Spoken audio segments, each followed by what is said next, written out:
మనోజ్, నేనెంత పిచ్చోండి మావా. ఒక అమ్మాయి రాసిన లెటర్లో కర్వ్స్ ఉన్నాయంటే నమ్మేశాను మావా.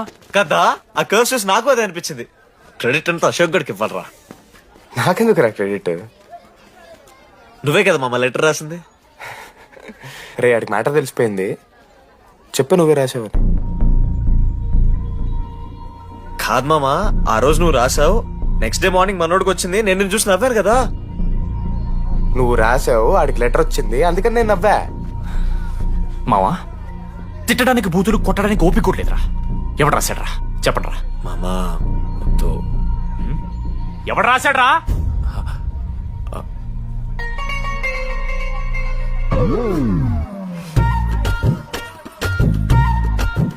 రాధా అగో, ఆగమంటున్నానా? రాధా, ఏంటో దొంగచాటుగా వింటున్నావు మాటలు? టెన్షన్ పడుతున్నావేంటే?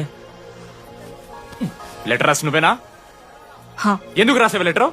ఎందుకు కదా నిన్ను ప్రాంక్ చేసింది. అరే ముద్దు, నేను కూడా జిల్లా పరిషత్ హై స్కూల్ తెలుగు మీడియం. చిన్నప్పటి నుండి నువ్వంటే నాకు ఇష్టం. లేకుంటే గొడవ ఎందుకు పడతా, నీకు డబ్బులు ఎందుకు ఇస్తా. మధ్యలో వెన్నెలొచ్చిందని డ్రాప్ అయ్యా. ఇప్పుడు వెన్నెల లేదని తెలిసి నేను చాలా హ్యాపీ.